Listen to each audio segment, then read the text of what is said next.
नमस्कार प्यारे दर्शकों, आज की वीडियो बहुत ही प्रेरणा देने वाली है। प्यारे दर्शकों, आपसे गुजारिश है आप पूरी वीडियो ध्यान से देखिए। आज की इस वीडियो से आपको बहुत ही गहरी सीख मिलने वाली है। आज की वीडियो का शीर्षक है प्रयागराज महाकुंभ की सच्ची कहानी। प्यारे दर्शकों, प्रयागराज का महाकुंभ केवल एक धार्मिक आयोजन नहीं है, बल्कि यह मानव सभ्यता और आध्यात्मिकता का अद्भुत संगम है।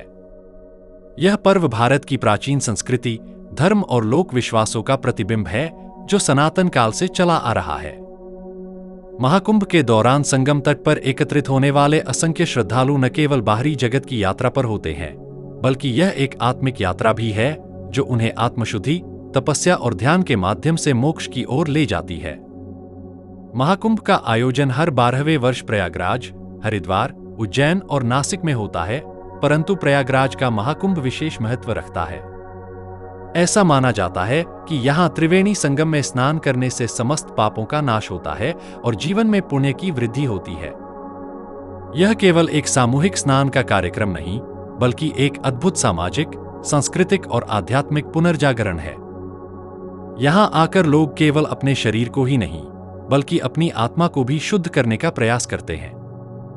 इस महाकुंभ के पीछे एक प्राचीन और रहस्यमयी कथा छिपी है, जो देवताओं और असुरों के बीच हुए समुद्र मंथन से जुड़ी है। ऐसा कहा जाता है कि समुद्र मंथन के दौरान जब अमृत कलश प्राप्त हुआ, तो देवताओं और असुरों के बीच उसे प्राप्त करने के लिए संघर्ष छिड़ गया। इसी संघर्ष के दौरान अमृत की कुछ बूंदें पृथ्वी पर 4 स्थानों प्रयागराज, हरिद्वार, उज्जैन और नासिक में गिर गईं। इन स्थानों पर अमृत की प्राप्ति की स्मृति में कुंभ पर्व का आयोजन होता है। प्रयागराज को विशेष स्थान इसलिए प्राप्त है क्योंकि यहाँ 3 पवित्र नदियां गंगा, यमुना और अदृश्य सरस्वती का संगम होता है, जिसे त्रिवेणी संगम कहा जाता है। यह संगम स्थल आध्यात्मिक ऊर्जा से परिपूर्ण है और यहाँ स्नान करने का पुण्य सर्वोच्च माना जाता है। महाकुंभ के दौरान नागा साधुओं, संतों, महात्माओं और श्रद्धालुओं का जमावड़ा एक दिव्य वातावरण का निर्माण करता है। अखाड़ों के जुलूस, मंत्रोच्चार, यज्ञ, प्रवचन और ध्यान की विभिन्न गतिविधियां यहाँ के वातावरण को अलौकिक बना देती हैं। यह पर्व न केवल आध्यात्मिक ज्ञान का भंडार है, बल्कि यहाँ विविध संस्कृतियों, परंपराओं और मान्यताओं का संगम होता है। महाकुंभ का आयोजन केवल धार्मिक उद्देश्य से नहीं किया जाता, बल्कि यह एक ऐसा अवसर है जब लोग भौतिकता से दूर होकर आत्मा की गहराइयों में उतरते हैं। यहाँ आने वाले श्रद्धालु केवल अपने कल्याण के लिए ही नहीं, बल्कि समस्त मानव जाति के कल्याण की कामना के साथ संगम में डुबकी लगाते हैं। इस पर्व के रहस्य और इसकी गहराई को वही लोग समझ पाते हैं जो श्रद्धा और भक्ति की भावना से ओतप्रोत होते हैं। महाकुंभ केवल एक मेला नहीं, बल्कि यह एक दिव्य यात्रा है जो मनुष्य को उसकी आत्मा से जोड़ने का कार्य करती है। यह पर्व हमें जीवन के आध्यात्मिक पक्ष की ओर ध्यान केंद्रित करने के लिए प्रेरित करता है और यह दर्शाता है कि मानवता की सच्ची राह आध्यात्मिकता और भक्ति में ही निहित है। अध्याय 1, अमृत कलश की खोज। प्यारे दर्शकों, कहते हैं कि ब्रह्मांड के आरंभिक काल में जब देवताओं और असुरों ने अमरत्व प्राप्त करने की आकांक्षा में समुद्र मंथन किया, तो अमृत का कलश प्रकट हुआ। यह कलश अनमोल था, क्योंकि उसमें ऐसी दिव्य शक्ति थी जो मृत्यु को पराजित कर सकती थी। समुद्र मंथन के दौरान अनेक रत्न और वस्तुएं उत्पन्न हुईं, लेकिन अमृत कलश सबसे महत्वपूर्ण था। इसे लेकर देवता अत्यधिक सतर्क थे, क्योंकि अमृत पर असुरों की भी दृष्टि थी। जब यह अमृत कलश देवताओं के हाथ लगा, तो उन्होंने इसे पृथ्वी पर सुरक्षित स्थान पर ले जाने का निर्णय लिया। किंवदंती है कि जब देवता अमृत कलश को लेकर पृथ्वी पर पहुंचे, तो कुछ बूंदें इस पवित्र अमृत की 4 विशेष स्थलों पर गिरीं: हरिद्वार, उज्जैन, नासिक और प्रयागराज। इन 4 स्थानों को अमृत स्थलों के रूप में मान्यता प्राप्त हुई। इन स्थलों को देवताओं द्वारा संरक्षित माना गया और इनकी पवित्रता आज भी अडिग है। इन 4 स्थानों में प्रयागराज का संगम तट सबसे शक्तिशाली और पवित्र माना जाता है। यह स्थान इसलिए अद्वितीय है क्योंकि यहाँ 3 पवित्र नदियों गंगा, यमुना और अदृश्य सरस्वती का संगम होता है। संगम स्थल का धार्मिक महत्व इतना अधिक है कि इसे तीर्थराज की उपाधि दी गई है। पुराणों में कहा गया है कि यहाँ स्नान करने से समस्त पापों से मुक्ति मिलती है और आत्मा को शुद्धता प्राप्त होती है। समुद्र मंथन के समय अमृत को लेकर देवताओं और असुरों के बीच भीषण संघर्ष हुआ। असुरों ने छलपूर्वक अमृत को पाने की कोशिश की, लेकिन भगवान विष्णु ने मोहिनी रूप धारण कर अमृत का वितरण किया। इस वितरण में भी अमृत की कुछ बूंदें 4 स्थलों पर गिर गईं। यह कहा जाता है कि इन बूंदों ने इन स्थलों को अत्यधिक शक्तिशाली और पवित्र बना दिया। विशेषकर प्रयागराज का संगम, जहां 3 नदियों का मिलन होता है, को सर्वोपरि माना गया।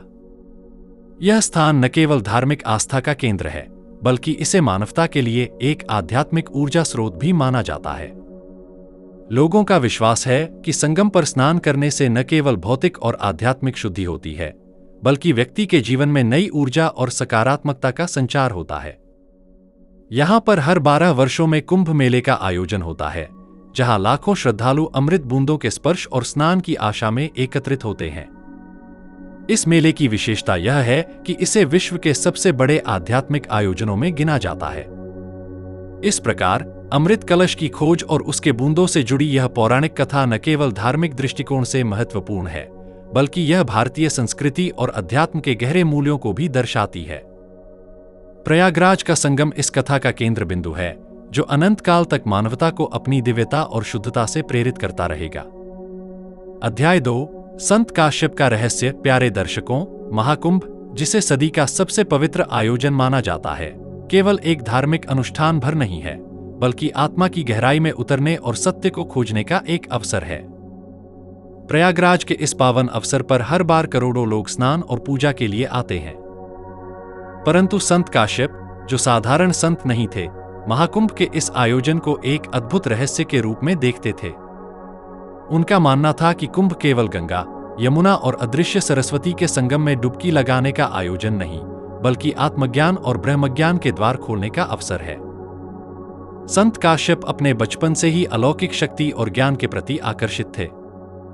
हिमालय की ऊंचाइयों में, जहां केवल बर्फ की शांति और गहरी निस्तब्धता होती है, उन्होंने वर्षों तक ध्यान और साधना की। उस तपस्या के दौरान उन्हें बार बार एक दिव्य संकेत मिलता रहा कि प्रयागराज में होने वाले महाकुंभ का एक गूढ़ रहस्य छिपा है। यह रहस्य सरस्वती नदी के अदृश्य रूप से जुड़ा हुआ था। कहते हैं, सरस्वती, जो केवल पौराणिक ग्रंथों में वर्णित है, महाकुंभ के दौरान थोड़े समय के लिए प्रकट होती है। यह जानना आसान नहीं कि सरस्वती को कौन देख सकता है। संत काश्यप ने यह बात गहराई से समझाई कि सरस्वती का दर्शन वही कर सकता है जो अपने भीतर के सभी अज्ञान और मोह को समाप्त कर चुका हो, जिनके मन में सत्य की सच्ची खोज हो और जिन्होंने बाहरी भौतिक सुखों से नाता तोड़ लिया हो, वही इस अदृश्य नदी के दर्शन कर सकते हैं। संत काश्यप ने इस रहस्य को कभी सार्वजनिक नहीं किया। उनका मानना था कि सरस्वती का दर्शन करना केवल उन साधकों के लिए है जो सच्चे अर्थों में ज्ञान की खोज में लगे हैं। उन्होंने यह बात केवल अपने गिने चुने शिष्यों को बताई, जो वर्षों से उनके साथ ध्यान और साधना कर रहे थे। संत काश्यप के अनुसार सरस्वती का प्रकट होना केवल एक अद्भुत प्राकृतिक घटना नहीं, बल्कि ब्रह्मांड के गूढ़ सत्य को प्रकट करने का माध्यम है। महाकुंभ के दौरान संत काश्यप प्रयागराज के पवित्र घाटों पर एक साधारण साधु के रूप में रहते थे।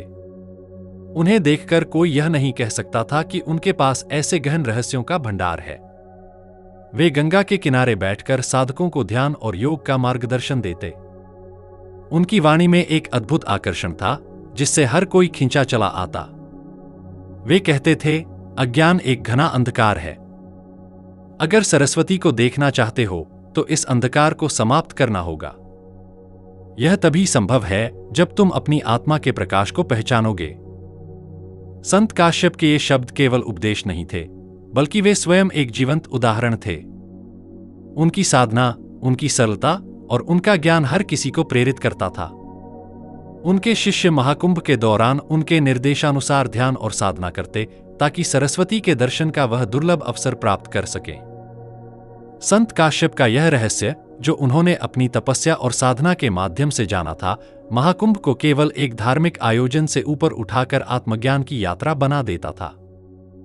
अध्याय 3, रहस्यमयी साधना। प्यारे दर्शकों, संत काश्यप की साधना केवल एक साधारण ध्यान प्रक्रिया नहीं थी, यह एक गहरी और रहस्यमयी यात्रा थी, जिसमें ब्रह्मांड के अनदेखे रहस्यों को छूने का प्रयास होता था। हर बार जब महाकुंभ का आयोजन होता, संत काश्यप संगम के तट पर एक विशेष रात्रि साधना किया करते थे। यह साधना साधारण लोगों की दृष्टि से दूर, अंधकार और मौन की गहराई में संपन्न होती थी। कहते हैं कि यह साधना न केवल सरस्वती के दर्शन का प्रयास थी, बल्कि आत्मा की शुद्धता और ब्रह्मज्ञान की प्राप्ति का माध्यम भी थी। महाकुंभ के एक विशेष आयोजन के दौरान, जब प्रयागराज में लाखों लोग स्नान और पूजा में लीन थे, संत काश्यप ने अपने शिष्यों को इशारे से एकत्र किया। उन्होंने संकेत दिया कि इस बार की साधना अद्वितीय होगी। आधी रात का समय था। संगम का क्षेत्र पूरी तरह शांत और रहस्यमय हो चुका था। चारों ओर केवल गंगा और यमुना की धीमी धीमी लहरों की ध्वनि सुनाई दे रही थी। संत काश्यप ने ध्यान मुद्रा में बैठने से पहले अपने शिष्यों से कहा, यह रात्रि साधना केवल धैर्य और विश्वास की परीक्षा नहीं, बल्कि आत्मा की गहराई तक जाने का मार्ग है। जो इस यात्रा में बाधाओं को पार करेगा, वही सत्य को देख पाएगा। संत काश्यप ने संगम में प्रवेश किया। ठंडी जलधारा उनके चरणों को छू रही थी, मानो स्वयं प्रकृति भी उनकी साधना में सहभागी हो। उन्होंने अपनी आंखें बंद कीं और अपनी सांसों को नियंत्रित करते हुए गहन ध्यान में डूब गए। जैसे ही साधना आरंभ हुई, चारों ओर की ऊर्जा बदलने लगी। उनकी साधना के दौरान संगम के ऊपर एक अलौकिक घटना घटी। लोग कहते हैं कि अचानक आकाश में एक दिव्य प्रकाश प्रकट हुआ। यह प्रकाश ऐसा था जैसे स्वर्ग का कोई द्वार खुल गया हो। उस प्रकाश ने संगम के क्षेत्र को स्वर्णिम कर दिया। संत काश्यप के शिष्य, जो संगम के पास ध्यान की मुद्रा में बैठे थे, इस दृश्य को देखकर स्तब्ध रह गए। उन्होंने देखा कि संत काश्यप के चारों ओर एक अद्भुत आभा फैल गई थी। उनकी देह से तेजस्वी स्वर्णिम प्रकाश निकल रहा था, जो धीरे धीरे संगम की लहरों के साथ फैलने लगा। ऐसा प्रतीत हो रहा था कि जलधारा भी उस दिव्यता को अपने भीतर समेट रही हो। संत काश्यप की साधना गहराती गई। उनके शिष्य मंत्रोच्चार और ध्यान में लीन थे, लेकिन उनके भीतर एक अद्वितीय शांति और अद्भुत ऊर्जा का अनुभव हो रहा था। वे समझ चुके थे कि इस साधना के माध्यम से संत काश्यप कोई विशेष रहस्य उजागर करने वाले हैं। कुछ समय बाद, जब संत काश्यप ने अपनी आंखें खोलीं, तो उनकी दृष्टि में ऐसी दिव्यता थी जो किसी को भी आत्मविभोर कर दे। उनकी आंखों से एक अजीब सी शांति और प्रकाश प्रकट हो रहा था। ऐसा लगता था जैसे उन्होंने ब्रह्मांड के अनदेखे रहस्यों को छू लिया हो। उनके चेहरे पर अलौकिक संतोष था। उस रात जब साधना पूरी हुई, तो संत काश्यप ने अपने शिष्यों को संबोधित करते हुए कहा, सरस्वती का दर्शन करना केवल एक बाहरी अनुभव नहीं है। यह आत्मा की गहराई में झांकने और सत्य को देखने का क्षण है। मैंने जो देखा वह शब्दों से परे है। यह ब्रह्मांडीय अमृत है जो केवल उन्हीं को प्राप्त होता है जिन्होंने अपनी आत्मा को पूर्णतः शुद्ध कर लिया हो। उनके इन शब्दों ने शिष्यों के मन में एक गहरी प्रेरणा और जिज्ञासा भर दी। शिष्य जानते थे कि संत काश्यप ने उस रात जो अनुभव किया वह एक साधारण अनुभव नहीं था। यह एक ऐसी यात्रा थी जो साधना, समर्पण और अडिग विश्वास से ही संभव थी। उस रात संगम की लहरों में संत काश्यप की दिव्यता समा गई और महाकुंभ का यह अध्याय उनके जीवन की एक अलौकिक कथा बन गया। अध्याय 4, अदृश्य ज्ञान का रहस्य। प्यारे दर्शकों, महाकुंभ की उस पवित्र रात के बाद सुबह होते ही संत काश्यप ने अपने शिष्यों को संगम तट के समीप बुलाया। साधकों की आंखों में जिज्ञासा और श्रद्धा का अद्भुत मिश्रण था। रात की अलौकिक घटना ने उनके मन को भक्ति और आश्चर्य से भर दिया था। संत काश्यप ने ध्यान की मुद्रा में कुछ क्षण बिताने के बाद अपनी शांत लेकिन गहरी आवाज में कहा, मैं अदृश्य सरस्वती के दर्शन कर चुका हूं। यह एक ऐसा अनुभव था जिसे शब्दों में व्यक्त करना असंभव है। संत काश्यप के शब्द सुनते ही शिष्यों की आंखों में चमक और विश्वास जाग उठा। संत ने आगे कहा, सरस्वती का दर्शन केवल उन्हीं को होता है जो अपने भीतर के अज्ञान, लोभ, मोह और अहंकार से पूरी तरह मुक्त हो चुके हैं। यह दर्शन आत्मा की शुद्धता और समर्पण की परीक्षा है। उनके शब्दों में गहराई और सच्चाई थी। ऐसा लगता था जैसे वे न केवल स्वयं यह अनुभव कर चुके हैं, बल्कि उस सत्य का जीवंत माध्यम बन गए हैं। उन्होंने शिष्यों को समझाया कि सरस्वती केवल एक नदी नहीं, बल्कि ज्ञान, चेतना और ब्रह्मांडीय सत्य की प्रतीक है।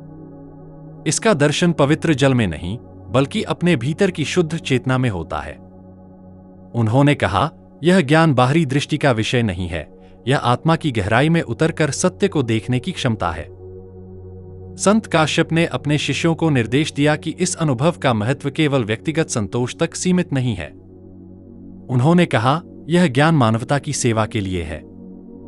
इसे स्वार्थ, अहंकार या किसी भी निजी लाभ के लिए उपयोग करने का प्रयास न करें। यह ब्रह्मांड का उपहार है और इसका उद्देश्य केवल लोगों को आत्मिक उन्नति के मार्ग पर ले जाना है। उन्होंने यह भी कहा कि ज्ञान का असली उपयोग तभी होता है जब वह दूसरों की भलाई और कल्याण के लिए काम आए। उन्होंने शिष्यों से आग्रह किया कि वे इस ज्ञान को अपने जीवन में न केवल आत्मसात करें, बल्कि इसे उन लोगों के साथ साझा करें जो सत्य और आत्मा की खोज में हैं। उन्होंने कहा, ऐसे लोग जो भटकाव में हैं और अपनी आत्मा के उद्देश्य को समझने का प्रयास कर रहे हैं, उनके लिए यह ज्ञान एक प्रकाश स्तंभ हो सकता है। संत काश्यप के इन शब्दों ने शिष्यों के मन को गहराई से प्रभावित किया। वे समझ चुके थे कि यह ज्ञान न केवल एक आध्यात्मिक उपलब्धि है, बल्कि एक जिम्मेदारी भी है। उन्होंने शिष्यों को चेतावनी दी, यदि इस ज्ञान का उपयोग स्वार्थ या अहंकार के लिए किया गया, तो यह न केवल तुम्हारे जीवन को अंधकारमय करेगा, बल्कि यह ब्रह्मांडीय संतुलन को भी भंग कर देगा। ज्ञान हमेशा विनम्रता और सेवा के साथ जुड़ा होना चाहिए। संत काश्यप ने अपने शिष्यों को यह भी बताया कि इस अदृश्य ज्ञान की प्रकृति गतिशील है। यह केवल स्थिर जानकारी नहीं, बल्कि अनुभव का प्रवाह है। इसे प्राप्त करना जितना कठिन है, इसे बनाए रखना उतना ही चुनौतीपूर्ण है। उन्होंने कहा, यह ज्ञान उस जल की तरह है जो तभी निर्मल रहता है जब वह बहता है। इसे बांधने की कोशिश मत करो। इसे प्रवाहित होने दो ताकि यह मानवता के लिए लाभकारी हो सके। उनके इन शब्दों ने शिष्यों के जीवन में एक नई दिशा और प्रेरणा दी। वे अब केवल साधक नहीं थे, बल्कि ज्ञान के वाहक बन गए थे।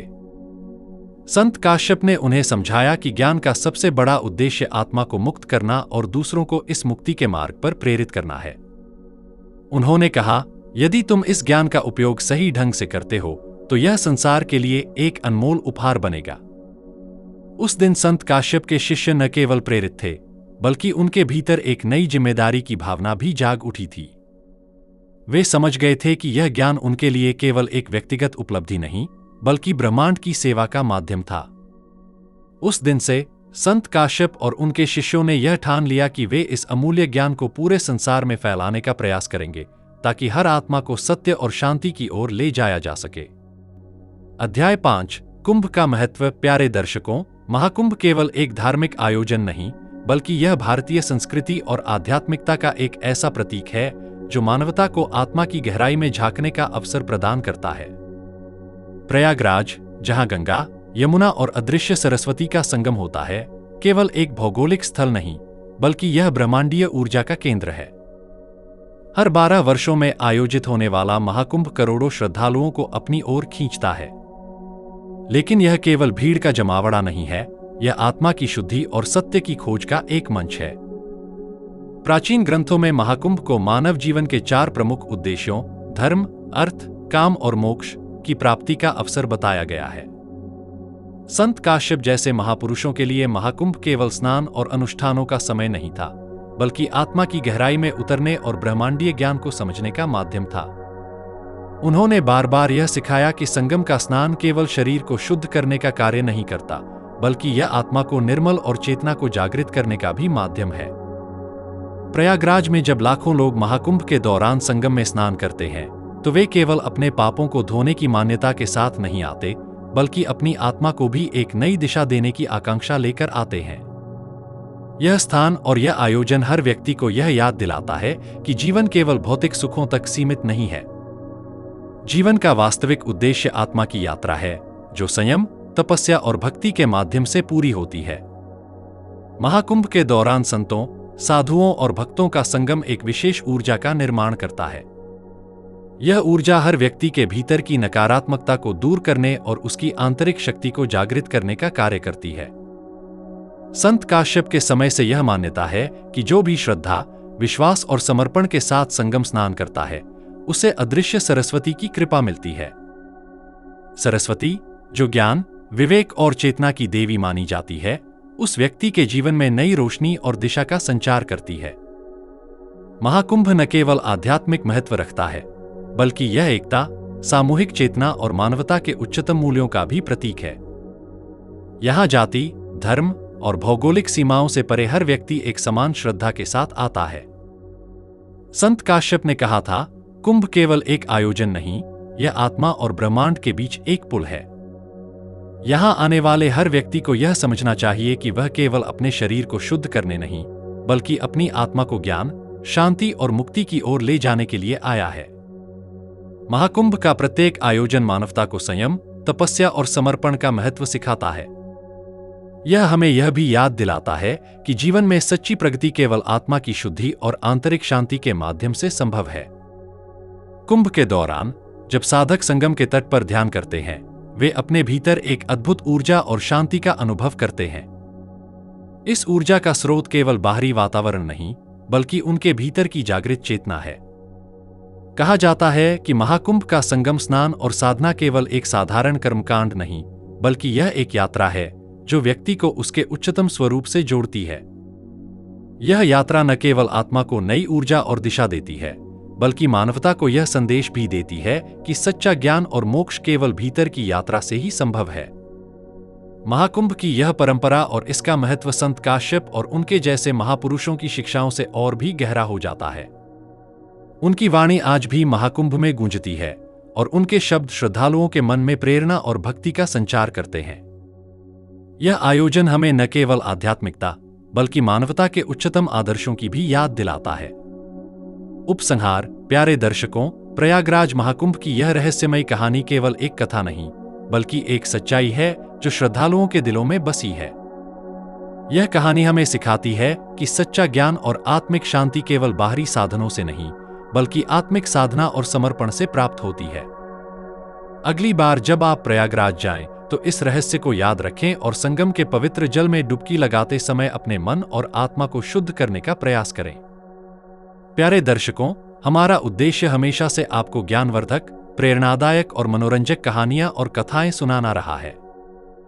हर कहानी के माध्यम से हम आपके जीवन में सकारात्मकता और नई सोच लाने की कोशिश करते हैं। हम मानते हैं कि कहानियों की शक्ति अपार होती है। वे न केवल हमें जीवन के गहरे अनुभवों से जोड़ती हैं, बल्कि हमें सिखाती हैं कि हर परिस्थिति में कैसे आगे बढ़ा जाए। आज की इस वीडियो के माध्यम से हमने आपके लिए एक ऐसी प्रेरक कथा प्रस्तुत की है जो न सिर्फ दिल को छूती है, बल्कि जीवन में मेहनत और सकारात्मक सोच के महत्व को भी दर्शाती है। हमें पूरी उम्मीद है कि यह कहानी आपके दिल में एक खास जगह बनाएगी और आपको कुछ नया सीखने का अवसर देगी। अगर आपको यह वीडियो पसंद आई हो, तो कृपया अपने विचार और प्रतिक्रियाएं हमें कमेंट सेक्शन में जरूर बताएं। आपकी प्रतिक्रियाएं न केवल हमें प्रेरित करती हैं, बल्कि हमें और भी बेहतर सामग्री बनाने के लिए प्रोत्साहित करती हैं। हम आपसे अनुरोध करते हैं कि इस वीडियो को लाइक करें और हमारे चैनल को सब्सक्राइब करना न भूलें। इससे हमें आपके लिए और अधिक रोमांचक और ज्ञानवर्धक कहानियां लाने की प्रेरणा और सहयोग मिलता है। धन्यवाद।